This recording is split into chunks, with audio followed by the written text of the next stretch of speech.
I just want to thank each and every one of you guys that are joining us tonight for our first session on our cut flower production short course. I know that we've been talking about this for months now, and we're so excited that we're finally seeing this happening and in motion. And the response that we have had is just awesome. So, a couple of things that I just kind of want to mention. First off, is I just want to do a quick introduction.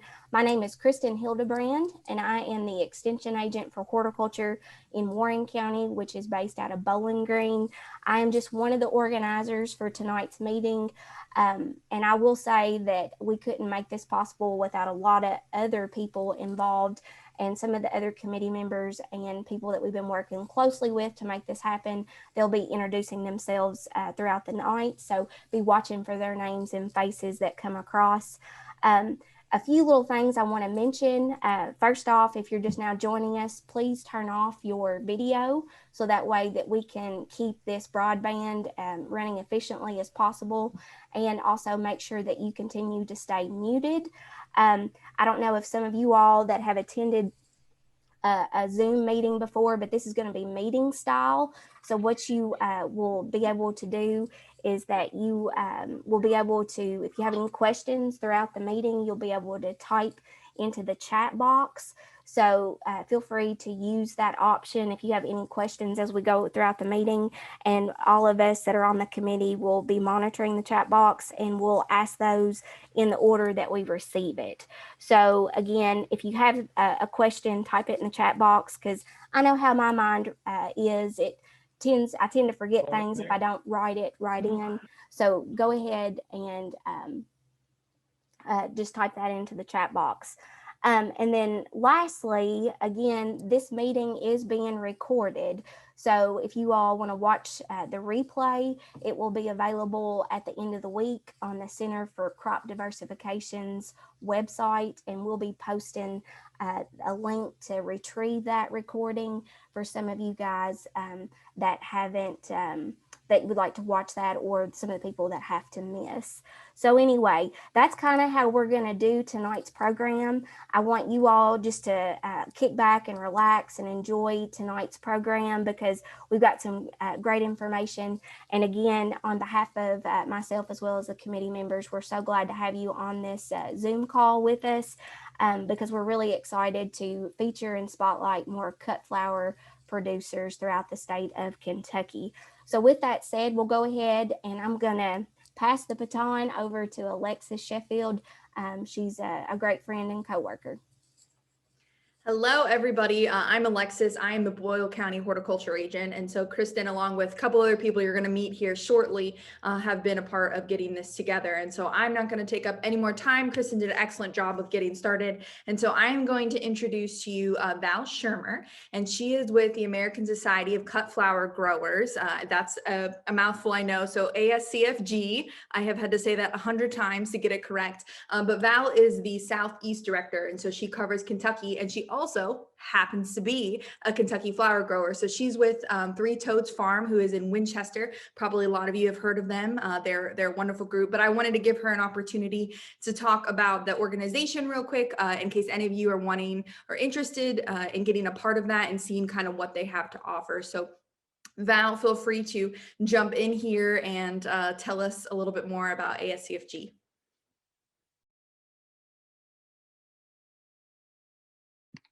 Can you hear me? Yes, we can hear you, Val. Let me turn on my picture. There we go, or my video. Hi, everybody. And this is such a super great idea. I'm just so thankful to Kristen and to Alexis and to everybody on the committee for putting this together, because you think you've got 70 people from across the state who are flower farmers, want to be flower farmers. This is a great free meeting, so good for you.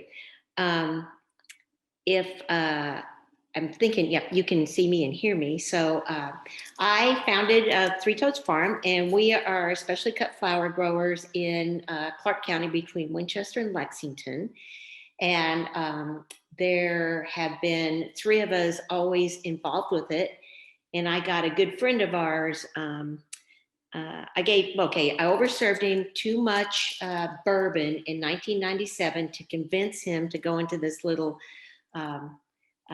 adventure with me to grow Oriental lilies and to sell them at the Lexington Farmers Market. So we've been doing this for quite a long time. And our first 2 years, we sold at the market in 1998 and 1999, and we were just doing a really not a good job at growing lilies. And our goal was to grow the kinds of flowers that could stop people in their tracks. I know it's pretty lofty, but what we were growing was not stopping anybody in their tracks. And so we made a couple of changes, and one of them was that I joined the Specialty Cut Flower Growers Association in 2000 and went to my first conference then that was in Austin, Texas. And I didn't really know anything about growing flowers other than what I'd read in Lynn Basinski's book, The Flower Farmer, and then also what I'd read about in growing for market, which is, I mean, that's great, but I had never even been on a real flower farm. So that going to that one conference showed me that if they're growing gorgeous flowers in arid Texas, that we could do it in Kentucky. And that actually turned around so much of what we were doing on our farm. And, you know, it really made us, helped make us successful. So like Alexis said, I'm the Southeast Region Director, and we have about 370 members in that region. There's about 2,000 members in the Cut Flower Growers Association that comes from all across the US, also even around the world. And it's people from, you know, people that are just thinking that they want to maybe do something with flower farming. They're not sure what to do. They just want to join a group of like-minded individuals and to give it a try. And all the way to people that have been doing it for, you know, 40 years. So it's a great group. And one of the things that everybody gets, and I brought over my current copy of the Cut Flower Growers Quarterly. This one was like almost 100 pages, and it comes out every quarter. As a regional director, I'm required to write an article in it, and I usually poll the members of the Southeast region to find out what's going on with them. Like in the last year, there's been a lot going on, but you know, what's working, what's not working, because we can all learn from each other. And we've also got a fabulous website that if you're a member, you can access the past conferences for years and years and years. So you can go back and you can search on any kind of a topic, and you can go back and see what people were teaching about growing dahlias, about you know, getting started on your farm, about paying employees, about, you know, all kinds of things. You can do that for free. You can, you know, we also have a private Facebook page, which is a great resource. And then we also do, we do a lot of online education, and especially in this last year. And so every month we do a Facebook Live event. And this last month, this past time, it was with one of our members in New Zealand. And we wanted to include people there because, you know, for them, they're going into fall. And so they could talk about what worked this year, what didn't work, at the same time as we're all just kind of gearing up. So there's joining the association made a difference in our business, and I think it can make a difference in other people's businesses too. And if you are thinking about it, you can also email me, and I'm sure that they'll give you, Kristen, you guys will have, you're going to know what my email is, and I can give you a $50 off discount code for your first year, because it costs $195 a year, but you can get $50 off your first year just to give us a try. So that's all I know, unless anybody has any questions.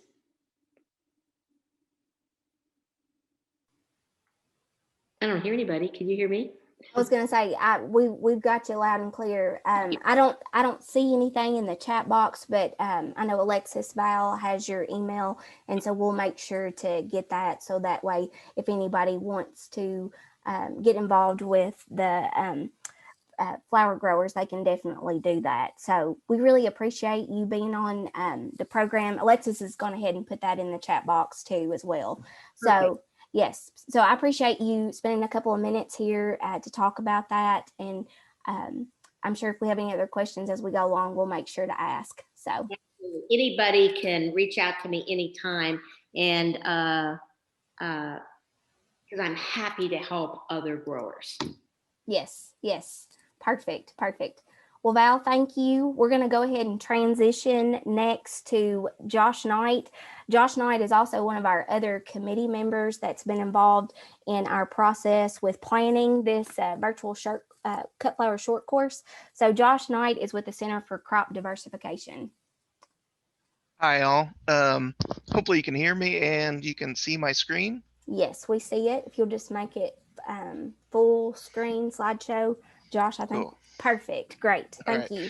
Great. I've just got a couple of slides here, just a few minutes to let you know about the Center for Crop Diversification. It's part of University of Kentucky. Again, my name is Josh Knight. I'm a senior extension associate for the horticulture department and work with the Center for Crop Diversification, just connecting people with resources related to trying to grow new crops. And we have a lot of resources existing and in development for cut flower production. You'll be getting the link in the chat, probably also in your email, and these slides will be made available as well. So don't worry about trying to write everything down. I'm going to move through these quickly just to kind of give you an idea of what we have already. But again, if you remember anything from what I'm talking about, uky.edu/ccd is where to find all these things and more. So we have crop profiles, these are the existing ones for related to cut flower production. Some of them are general or related to woody cuts, things like that, or greenhouse grown, but more are coming.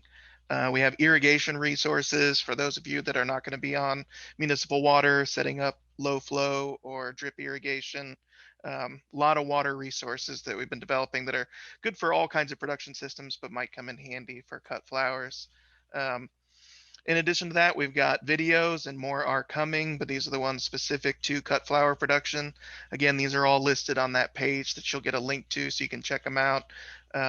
But these are what was put together so far, and there's definitely more coming. This is also where the recorded webinars will be, and we've got some videos in development that'll be coming out this year, so they'll be added there. So something you want to kind of bookmark and check back with periodically.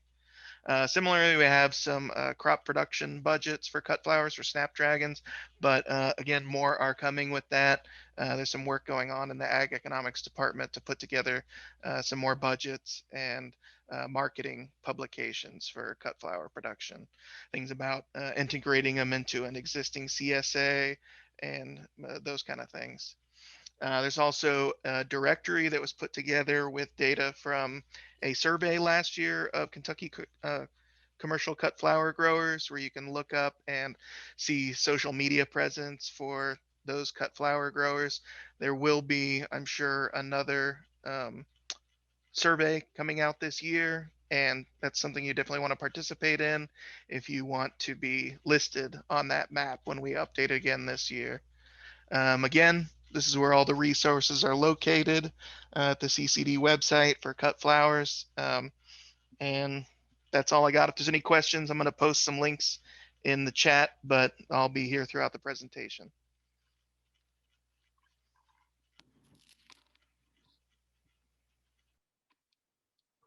Perfect, Josh. I appreciate you sharing that, especially where we plan to provide other resources that are related to cut flower production here in Kentucky. And again, we'll be providing that PowerPoint in the email later as well. That's going to be coming out with all these resources we're sharing tonight. So the next thing that we want to ask of you guys is we've got a quick poll, and it's basically just identifying yourself so that way we can kind of direct our program tonight. So the first question If you'll answer, there's just 2 questions here, but the first one, identify yourself. Are you a commercial cut flower grower that's selling for profit? Are you a hobbyist, backyard flower gardener that's not selling for profit? Are you pre-commercial? So that means you're interested in selling for profit, or are you just seeking information? So feel free the poll has been launched to provide your response there. It looks like several of you guys are already responding. And then the second question we have is just, what grower experience do you have? Are you a beginning grower? You're just starting fresh, just starting off on the foundation. Do you have some experience, 1 to 5 years of experience? Are you kind of middle range with 6 to 10 years of experience, or are you in that 10 plus years of experience? So if you'll just basically fill in those, looks like we're going to give you just another couple of seconds here till everybody responds. Looks like we just got 10 more people that need to respond. But this is just going to be information that we are going to be using tonight to kind of help us direct our discussion. So, okay, I'll give you all about 10 more seconds here. So,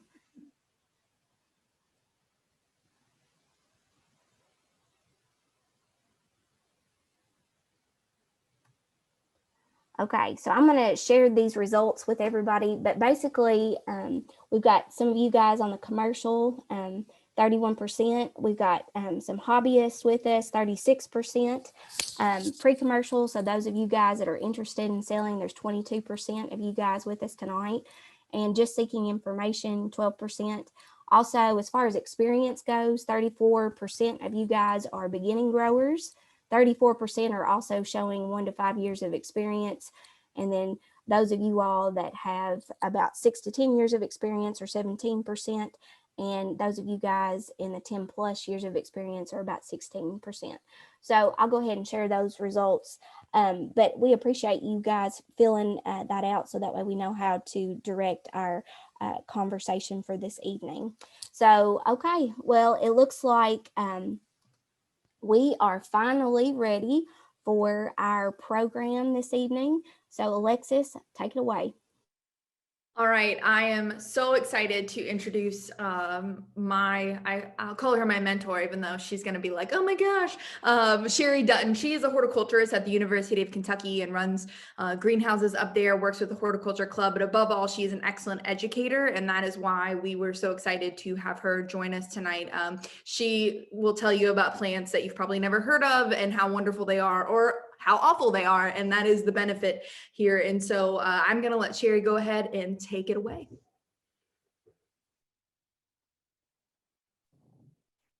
All right. How's that? Yay.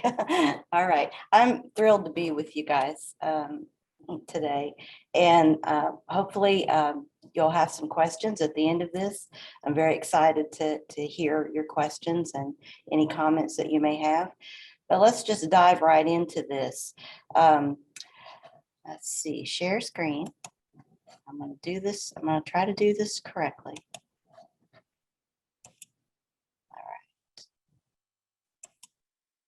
All right. How's that? Perfect. All right. So we're going to be talking about some cultural considerations of perennial species for the cut flower garden. And many of these considerations, many of these observations are based on work at the Arboretum, here at the greenhouse, personal experience, my personal endeavors. So these are plants, it's a spectrum of plants that we're going to look at, and hopefully it'll be of value to you. This is the tip of the iceberg. There are so many perennial species that are wonderful, so many that are just plain awful for Kentucky. But we're going to cover a few, I think, that you will have success with. So I have some overarching considerations I wanted to start off with and share with you. One is the importance of keeping good notes. Not really important how you keep those notes, but I think that the Microsoft product Excel will be of great value to you.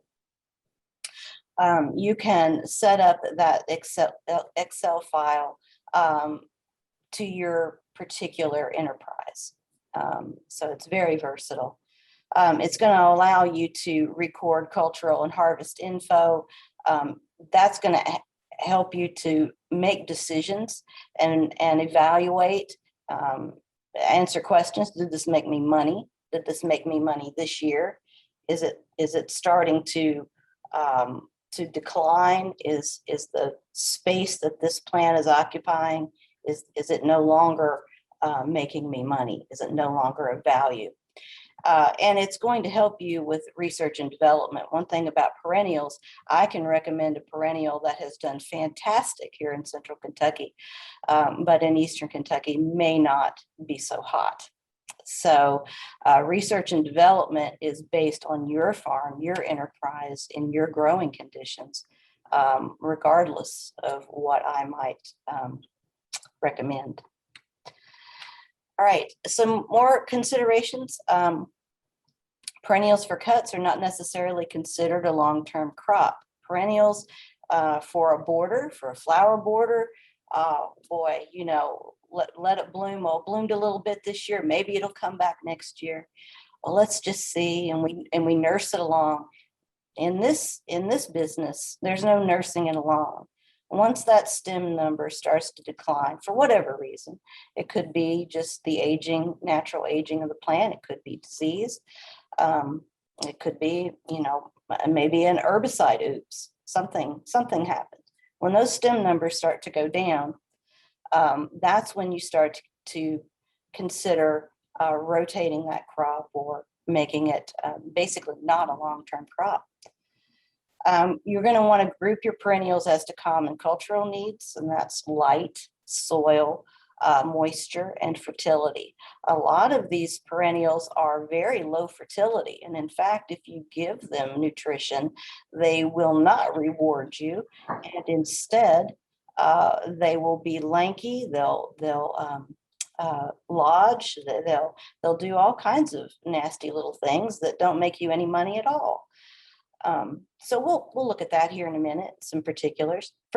Fertility is a kind of a tricky thing, and another one of those Excel file inputs that you're going to want to be mindful of.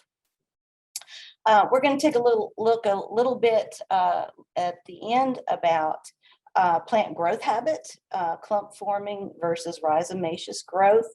And why that's important is how you design your system of growing. You may want to grow on black plastic. That might be how you have grown, but in fact, many of these perennials are not going to thrive in that production system because of their plant growth habits. We'll take a little bit of a look at that later on. First year perennials from seed usually, not always, but usually need vernalization to set buds. And so there's been some breeding hallmarks, and we'll talk about that, especially with echinacea, where there's not that need for vernalization, and you get some bloom and some stems first year from seed, which is a big deal. And dividing, just like in the perennial border, often renews vigor and increases your stem numbers. Not to sell that short. Okay, so we're just going to start out in spring. I wanted to cover lily of the valley because Convallaria majalis, because it is an excellent cut. It's little, but it's mighty. It has a wonderful scent to it. It's a very long-lived perennial. It grows in a partly shaded site. So if you've got, you know, maybe a shaded part of the farm, this is something you might want to consider putting in. It's going to make an extensive ground cover. The marketable stem numbers should not diminish over time with this plant if it's given consistent soil moisture. You've got to be able to get it some irrigation in the July, August, September months, maybe a little bit in October, depending on how our years go. So it's very long lived, it's very tough, but to get those stem numbers, you've got to keep that soil moisture consistent.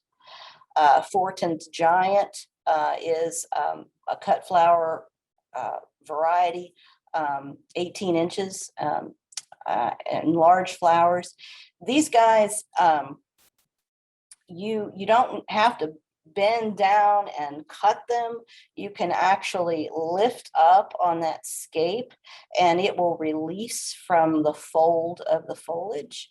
It just comes right out. It's really quite amazing. You don't have to cut them to harvest them. You just pull on that scape. You're going to propagate these by division of the rhizomes. And so that extensive ground cover is a rhizomaceous ground cover. If you were growing in plastic, that root system, that system would not be able to form. So you may want to think about more of a mulch system for this. And flowers can be used fresh or dried. And I kept some dried ones in the house for at least 5 years with no real problems at all. So they're very, very nice. Okay, bear's breeches, Acanthus spinosus. This is a very coarse plant, very robust plant. This is something when you harvest the scape of these, you are going to have a dramatic use for this. It's a showstopper. This is another very long-lived plant. Okay, very long-lived perennial. Its marketable stem numbers do tend to vary from year to year. Doesn't seem to be necessarily related to environmental conditions as much as the plant's mood. So have a large area of this so that you've got enough, consistently produced over time. You should not need to divide this. You shouldn't need to move it. You can divide it when it's dormant. It can be propagated by seed, root cuttings, or divisions.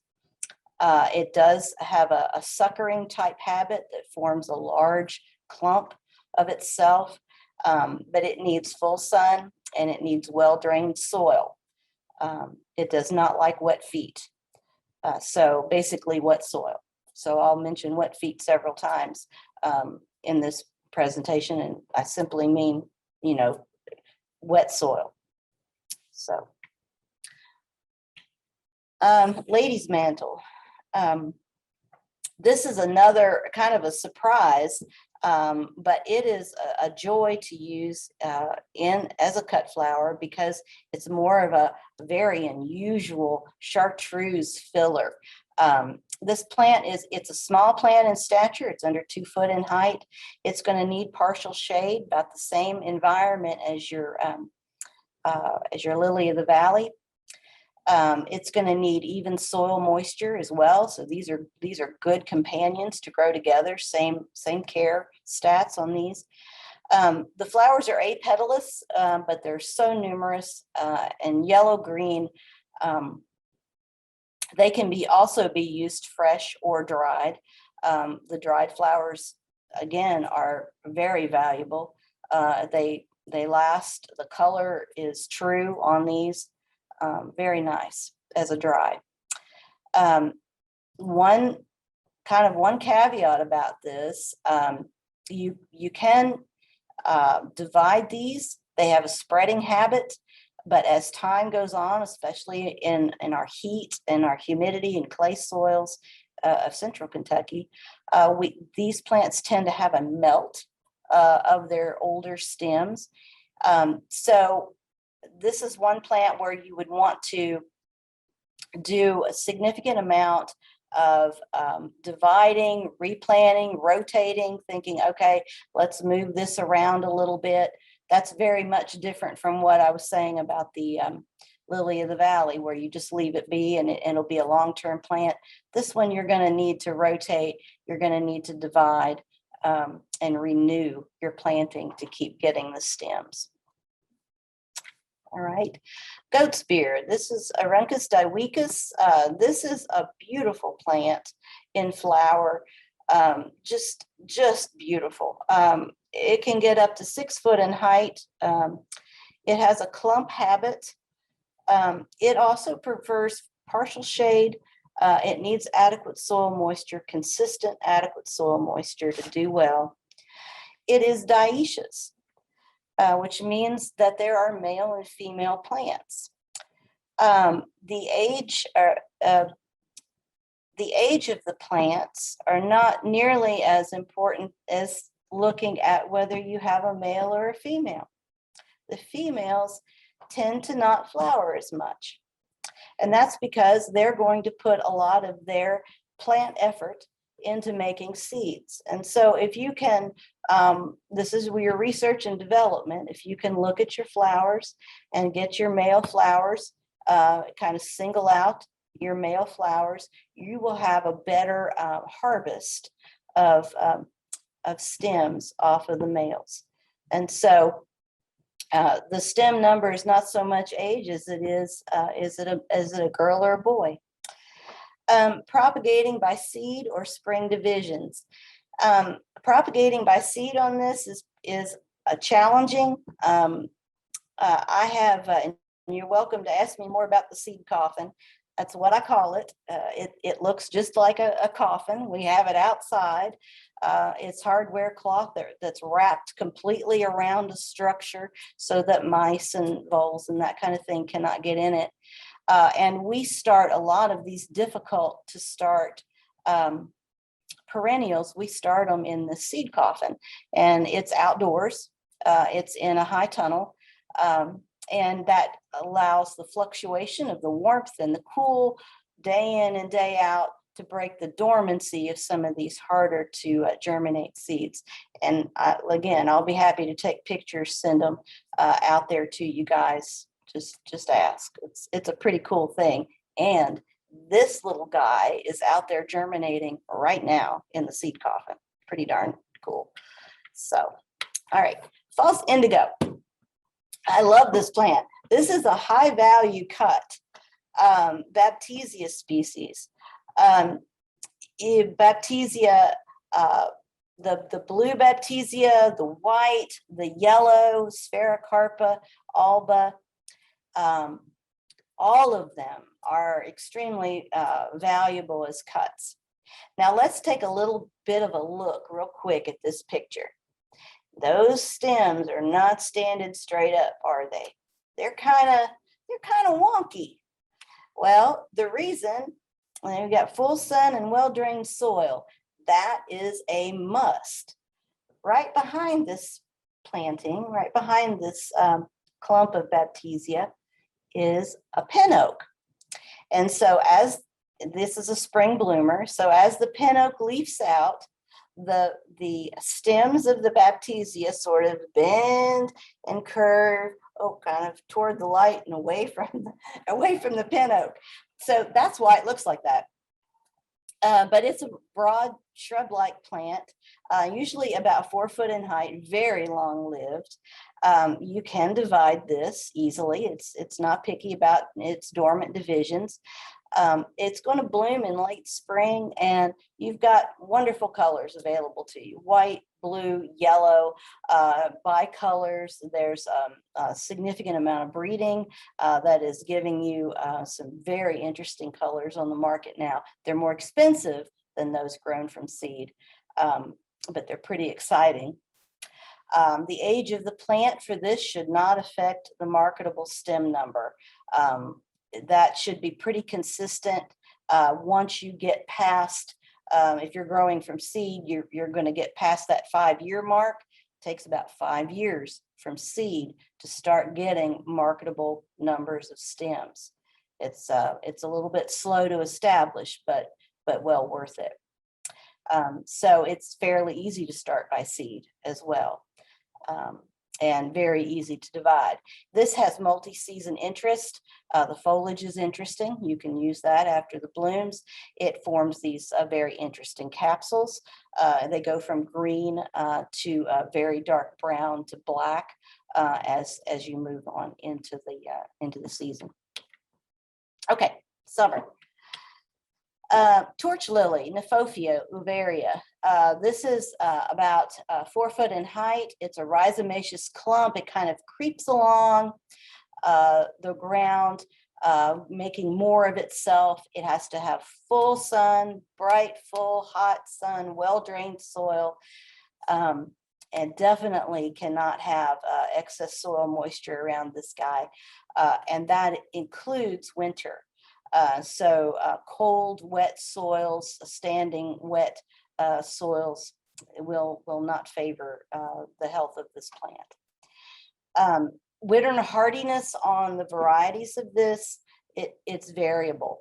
And most of the hardiness is opinion based on the breeder. So that's your research and development. Again, going back to that, instead of trying 100 of a new variety that you just can't live without, maybe try 3, 5, something like that, and see how it does over the period of about 3 years. Give it some time. Age of the plant should not affect the marketable stem number. You see here in this picture, some of these stems are bending. You may want to do some staking, do some supporting. That's not a bad idea with this. Propagation by seed and dormant division. It's not hard to start from seed. It's a little slow from seed, but it is not difficult. And that seed needs about 6 weeks of stratification. So what is that?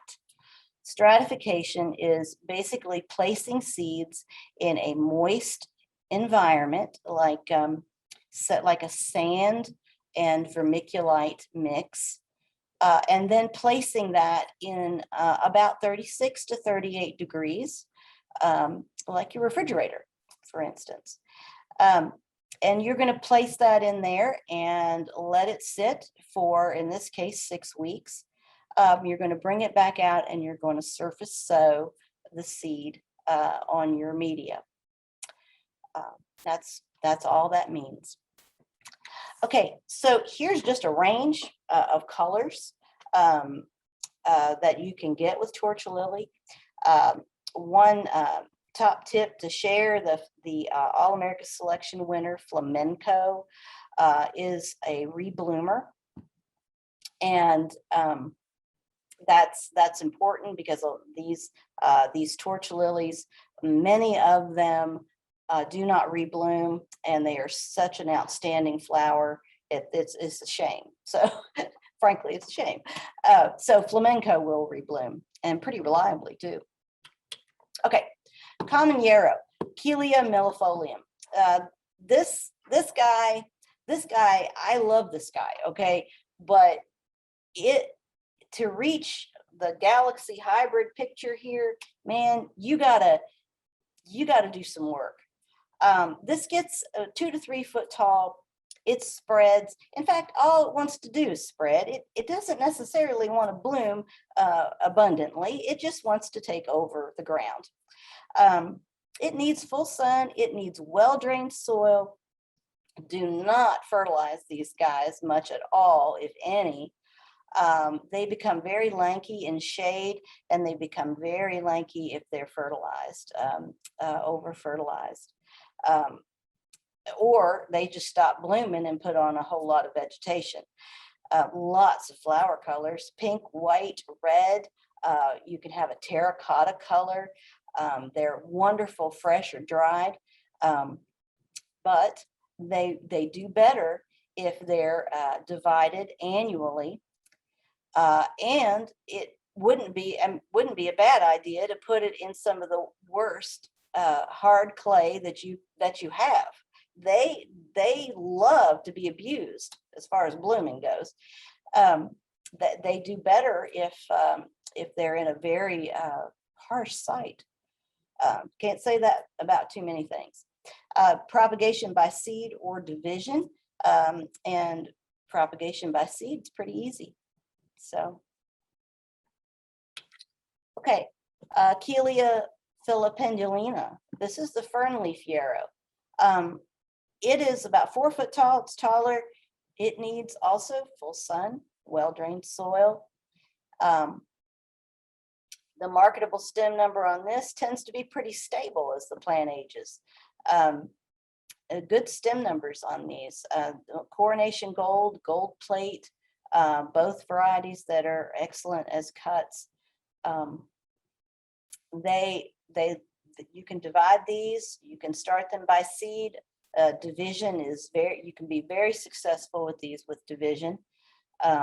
And they are long-lived. They don't have any particular disease or insect issues. This is a good one. And if I was going to start off with perennials for cuts, this would definitely be one that I would use. It's just very, very well mannered. Okay, crocosmia. This is a wonderful plant, full sun, well-drained soil. It's a clump forming perennial. It does spread a bit, and we'll show you a picture of the stolons and the corms that it forms. But it forms a fairly well-mannered, manageable clump of itself over time. You don't want to grow these in the shade. You want that good full sun and well-drained soil. You want to add some organic matter with these. They benefit from that. Maybe some leaf mold, added yearly as they become established. These are available in orange, red, yellow. Lucifer is a popular variety for Kentucky, and it's advantageous to divide these about every 3 years to keep your stem numbers up. So let's take a look at the root system of these. We have a stolon and a corm formed off of a stolon. These corms can be harvested. They can be divided in this manner. You want to use corms that are young. The older corms are not going to be as valuable to you. So I think this slide kind of shows you what to look for vigor in the corm formation. And that's very important, so you don't waste your time and plant something that's not going to yield for you. One side note, the pictures that we're using in this presentation were all taken by Dr. Bob Geneve. He's a plant propagation professor here in the horticulture department, and I thank him very much for the blessing of these photographs. He's a professional photographer, and it has really helped me put this together. Okay, moving along to a well-loved plant, purple coneflower, Echinacea purpurea. Echinacea pallida is excellent. Echinacea tennesseeensis is excellent. But right now we're going to pretty much talk about purpurea. This is a 3 to 4 foot tall perennial. It also needs full sun, well-drained soil. And you can see up there in the picture, you can take all of the ray florets off and have the disc cone persisting, and that's interesting. I showed that as just kind of another side note. Echinacea purpurea is a native to Midwestern native. And as such, a lot of insects recognize it as food.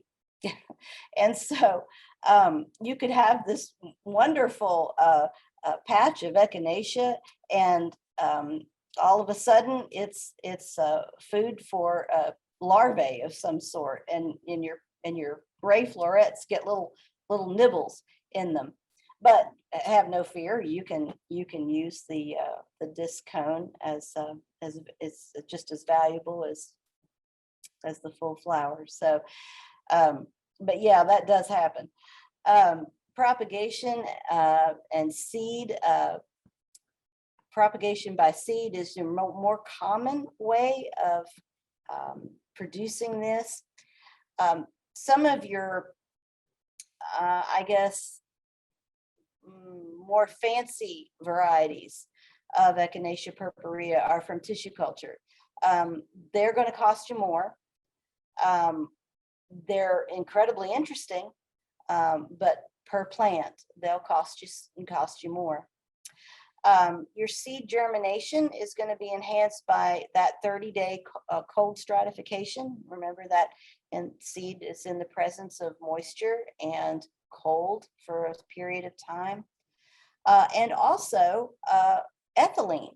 And so I recently started some Echinacea purpurea, and I was getting very poor germination on it and in the tray. And so I had a humidity dome, a clear dome that fit over the tray. And I thought, let's try some ethylene. So I had an apple that was going bad. I stuck it in the tray, put the humidity dome on fairly tight, and increased my germination dramatically. So it's a good little trick that you could try if you're having trouble getting these to germinate. Watch for low plant vigor on these and reduce stem yield after the 3rd year. Echinacea can succumb to aster yellows, and that can greatly harm your planting. Rotation is something that I really advise with this as a crop. So definitely consider rotation. Here's some of your hybrids that are interspecific. These are species. Remember I talked about Pallida and Tennesseeensis and those other species. Those species are hybridized, and typically the 2nd and 3rd generation hybrids are your more reliable hybrids. The hybrids usually are vegetatively propagated and usually are more expensive than those from seed. Cheyenne Spirit, the larger picture in the frame, is an All-America Selection winner, and its claim to fame is that it will bloom 1st year from seed. It does not need to be fertilized.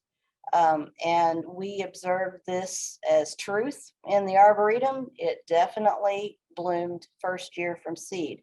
Now the 2nd year, there were more stems, but it definitely showed off that 1st year. So Mount Cuba Center, I don't know if any of you have heard of them, but they have a research report on Echinacea species and what has done well and what has done not so well. And that's a 2009 research report. I would recommend looking that up just to kind of help you. There's a lot of Echinacea hybrids out there, just to help you kind of sort through that. Okay, here's Echinacea paradoxa. This is yellow coneflower, and it's a paradox that it's yellow. It's 3 foot tall. It's also a clump forming perennial. It needs full sun, well drained, just like Echinacea purpurea. The caution here is do not bury the crowns. It has this funky little meristem that likes to snake along the top of the ground. I don't even know what that's about. It is crazy looking. But if you bury it, you will kill it. A light mulch of this is not going to hurt anything. But your tendency is to say, oh my gosh, this thing is like it's heaving out of the ground. I got to get it back in there. Well, that's not what it wants. So just be aware of that if you try this. Just like with Echinacea purpurea, deadheading can promote further blooming. Propagating it from seed is easy if you do the 60-day cold stratification. I get excellent germination with this reliably every time I've tried it. And it may have more productive years than Echinacea purpurea. Kind of jury's still out. I haven't observed it that many years in a row, but I have a feeling that it actually may have more productive years than purpurea before you rotate it. Okay, Eryngium yuccifolium, rattlesnake master. This is cool. This is cool as it gets. 4 foot tall, clump forming, full sun, well-drained site. Do not give it wet feet. Oh my gosh, that will just take it down. This thing is tough as nails. It is a Midwestern native. It's a prairie plant. So that gives you an idea of its adaptive strategy is to go long in the ground, and it's got a heck of a root system once it gets going. It is very long lived. This is one that doesn't basically seem to lose its stem numbers with age. It does tend to increase the clump size, either by short stolons or root system, or by seed. It does reseed prolifically. And so if you don't want that to happen, definitely cut those flowers, because it has a purpose when it gets started. So, but it's a beautiful thing. And it has a long interest. You can use this as a cut in the full bloom stage like you see here, but after this, you have green inflorescence that's left, and it's still of value and still marketable. So I really recommend this one. Okay, fall. I didn't want to shortchange the grasses.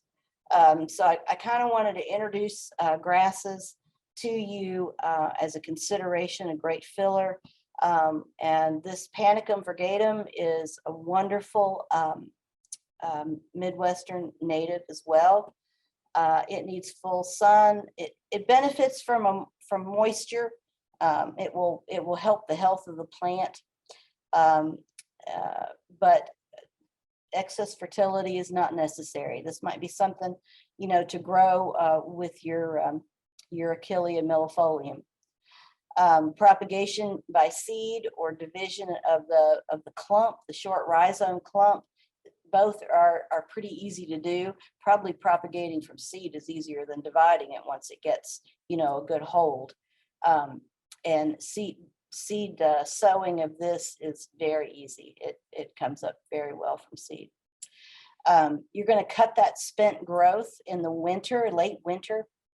Right about now would be an excellent time to do that, as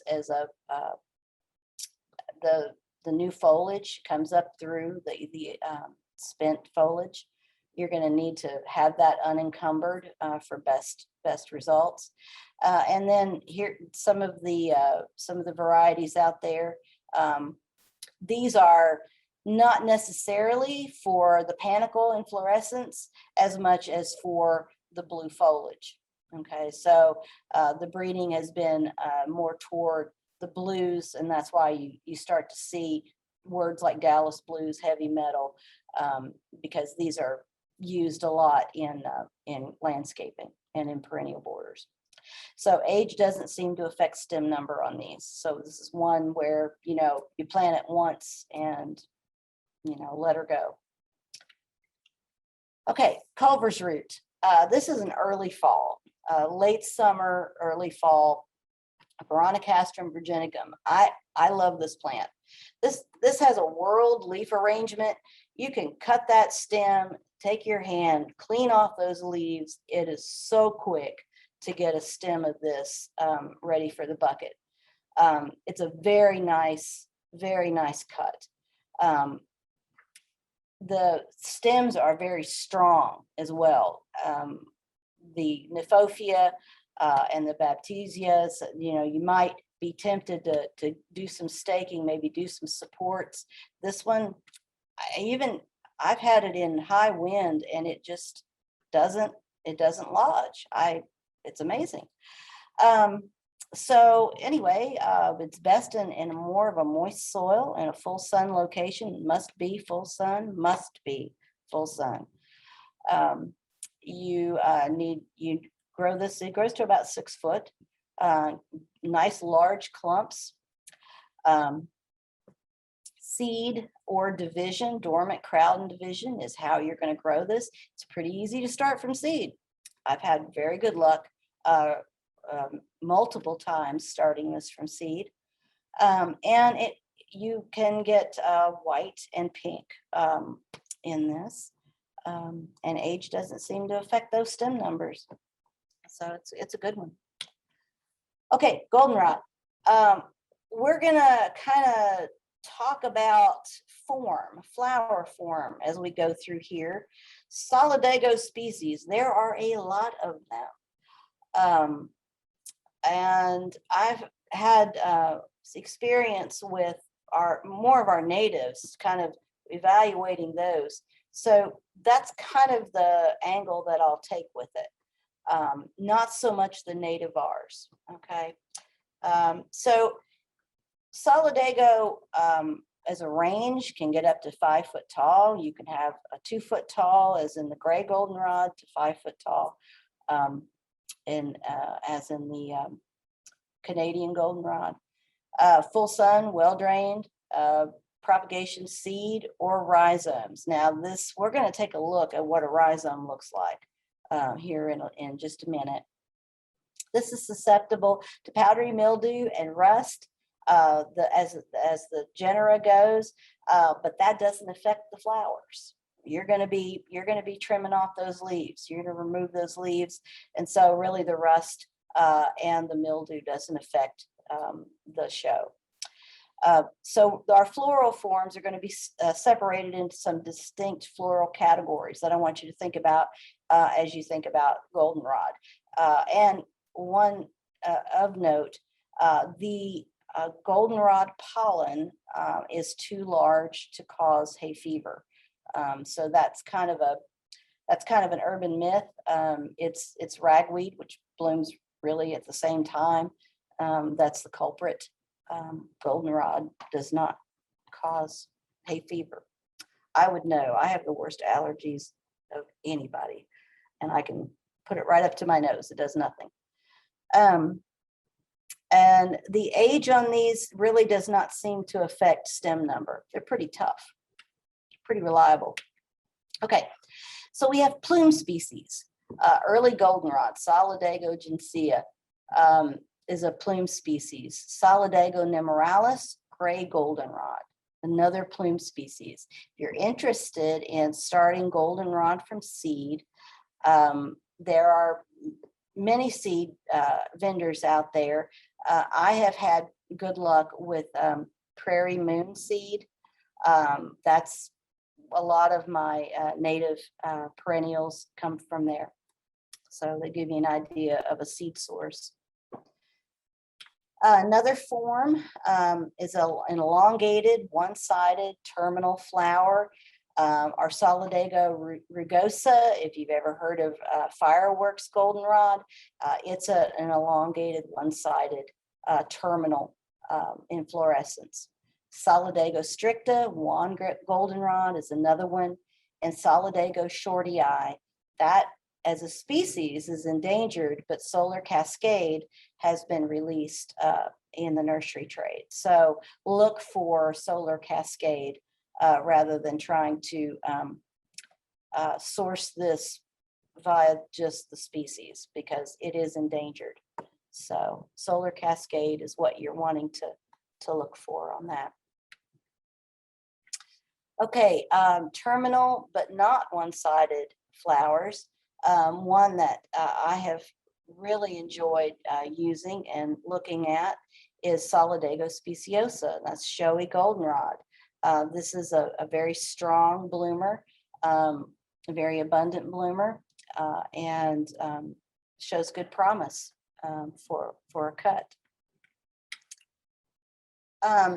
Some surprising color, white, flat top flowers.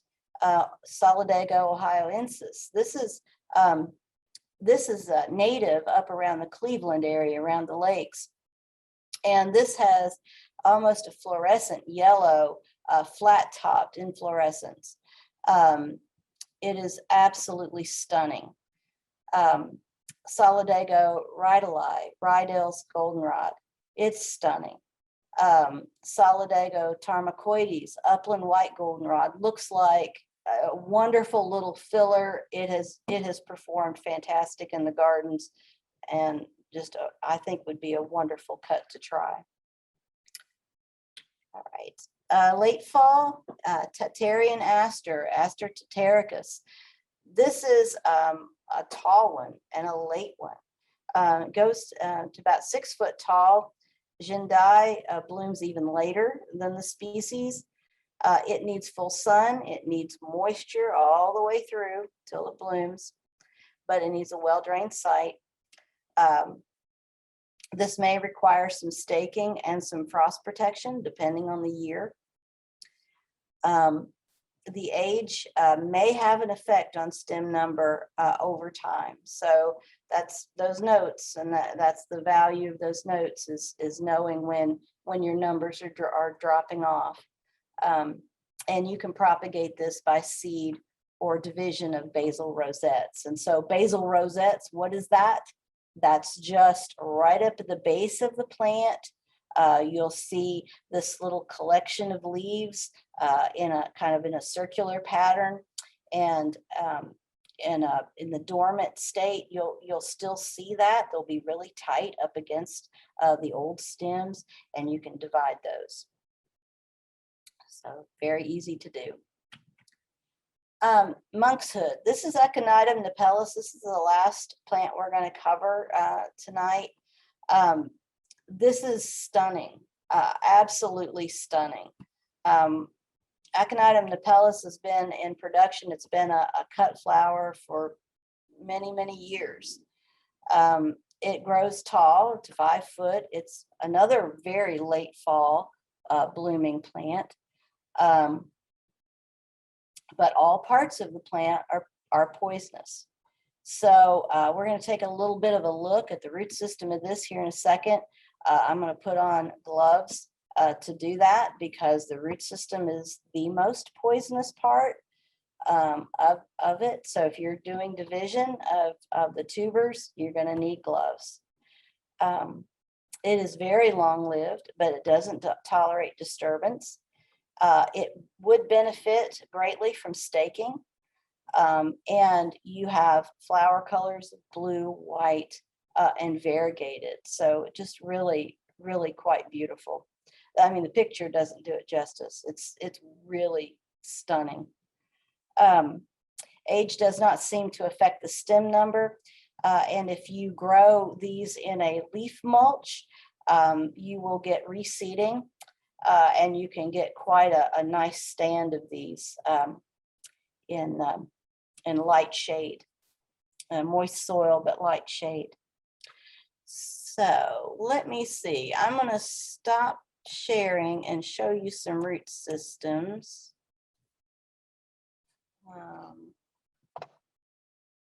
Okay. Let's see if this works. I get my gloves on.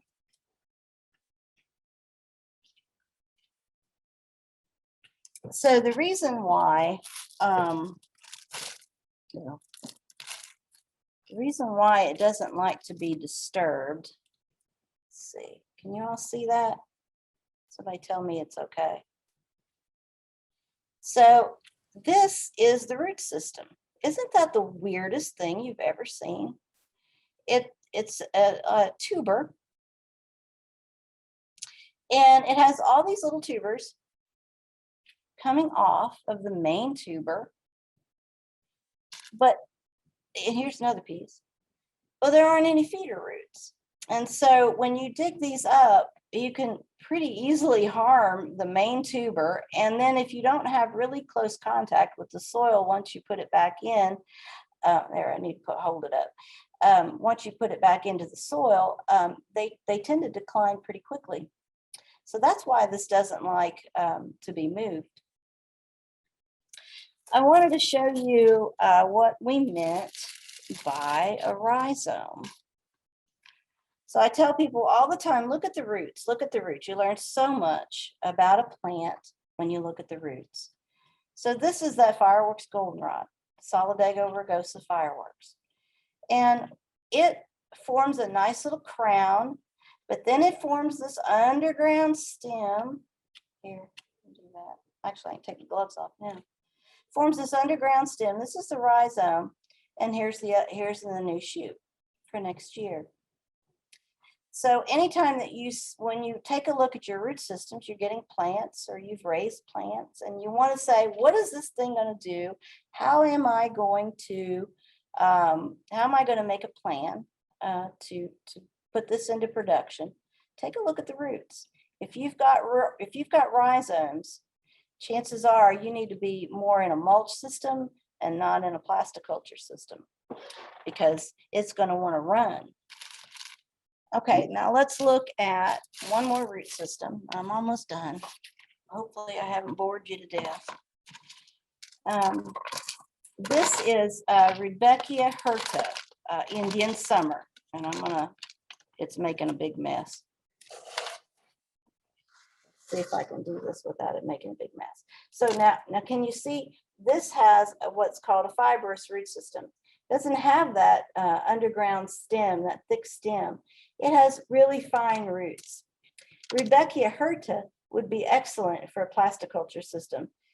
It's really considered a half-hardy perennial, or a perennial that is likely to come back the second year, but not always. So for that reason, it has a nice fibrous root system and may lend itself well to plasticulture. And there's a lot of Rudbeckia hirta varieties out there to try. So hopefully that gives you a little bit of an idea of root systems and how to use that in planning your production. Let me share screen. I got one more thing to show you. Let's do this. Okay. Oops. Try this again. There. Okay. Reference materials. Can't stress this enough. I love my books. I love my reference materials. If not, just to see what other opinions there are out there on these plants. So Association of Specialty Cut Flower Growers, we've talked about that. The sustainable ATTRA, Sustainable Agriculture, that's an excellent resource as well. Just as you see here, Specialty Cut Flowers by Alan Armitage and Judy Loshman. Excellent. Armitage's Garden Perennials and Armitage's Native Plants for North American Gardens, both fantastic references. To help you produce reliably, I would recommend Ball Red Book. Volume 2 is the crop production. There are 2 volumes. One is on greenhouse structures. That's volume 1, and then volume 2 is crop production.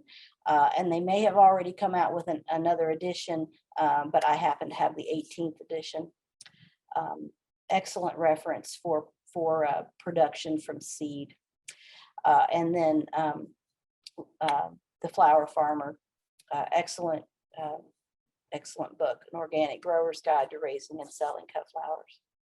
So, okay, that's what I have for today, and any questions are welcome.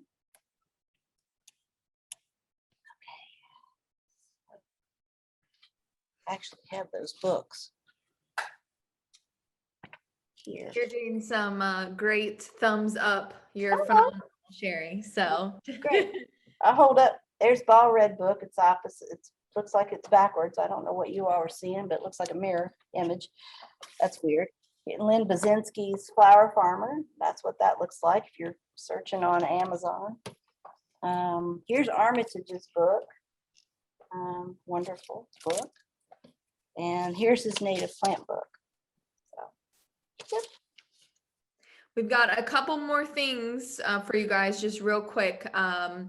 But let's see, send us a resource of the following up an email. Yes, we have all of your emails from where you registered. And so we'll be sending you all some awesome stuff.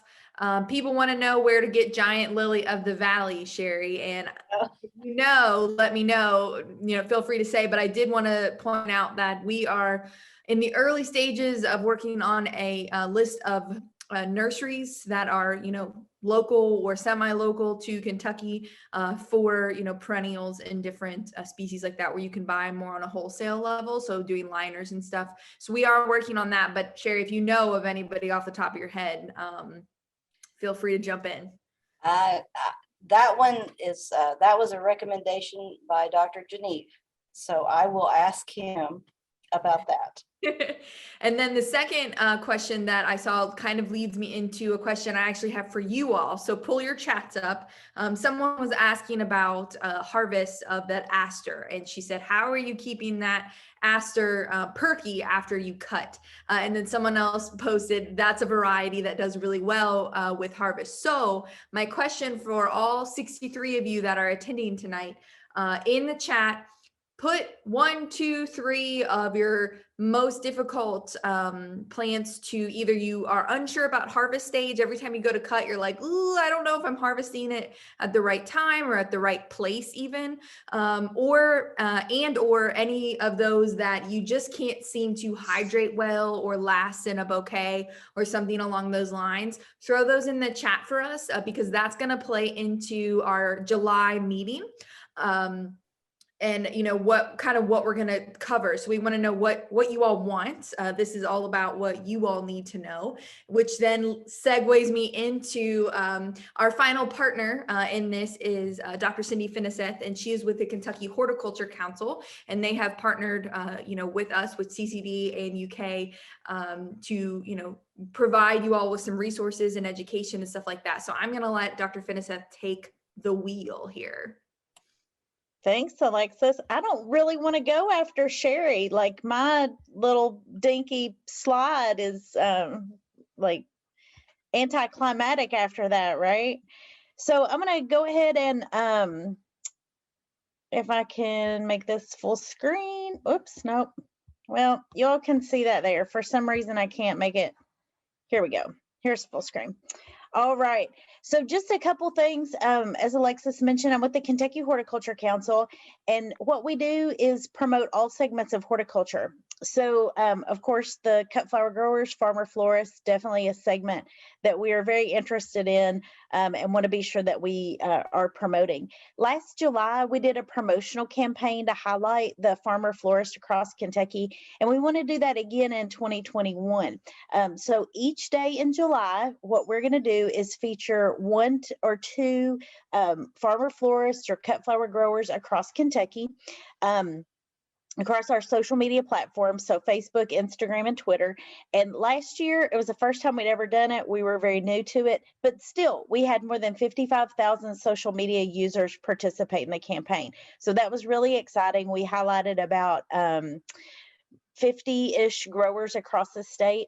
And this year, we're very optimistic that we'll double that number of social media users, and we want to feature at least or more of that many Kentucky farmers during the promotional campaign. So if you're interested in being featured, we'll just need a little bit of basic business information from you. And it's just a simple Google form, and I'll drop the link in the chat there. We'll take care of all the rest. We'll make the posts. We'll share it across our accounts.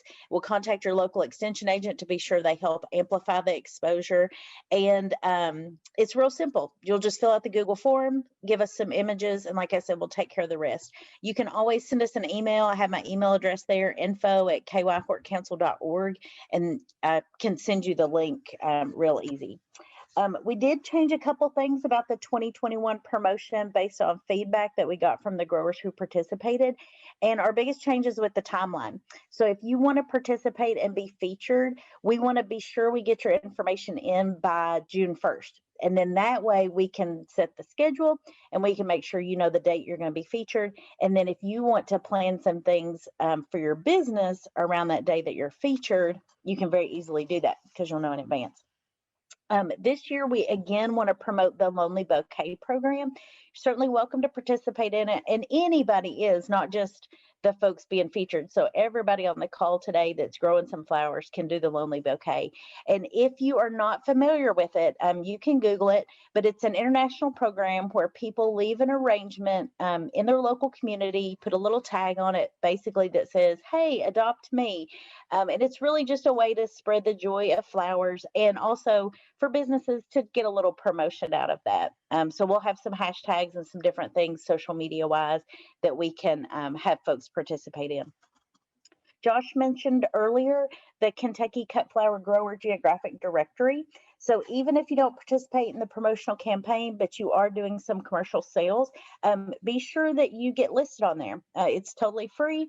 It's a way to get your business out there. We collect a little bit of information to include your social media, your website. Also, if you are retail or wholesale, so people know kind of how to buy from you, how to contact you.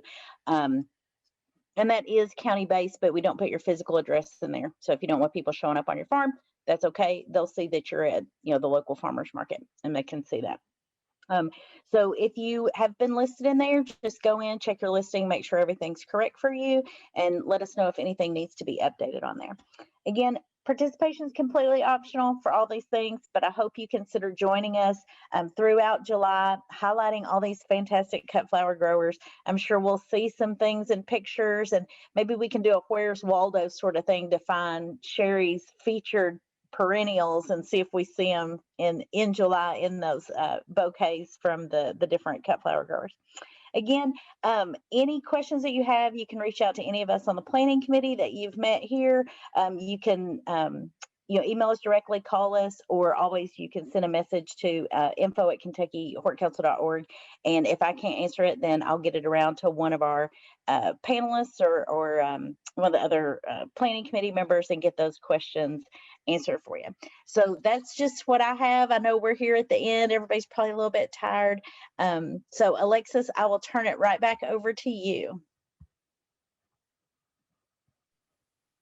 Awesome. Well, thank you guys for joining us.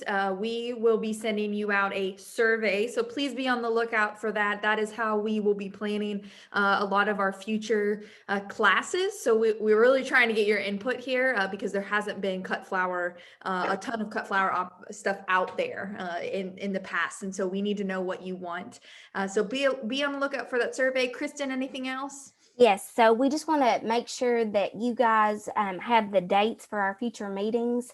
So July 19th, we're going to have a virtual farm tour planned for you guys, as well as post-harvest information. So mark your calendar for Monday, July 19th. And then also go ahead and mark your calendar in the fall, because I know fall is a busy time of year. That one's going to be on Monday, September the 20th as well. Be at the same time. We'll have it virtually via Zoom, and it's going to focus mainly on structures that are ideal for growing in cut flowers. So again, be watching for the survey. We just want to see how that you're going to be using this information in the future. And again, enjoy the rest of your evening. And thank you so much to Shari for being our featured speaker. And we'll hope to see you guys next time. See you guys.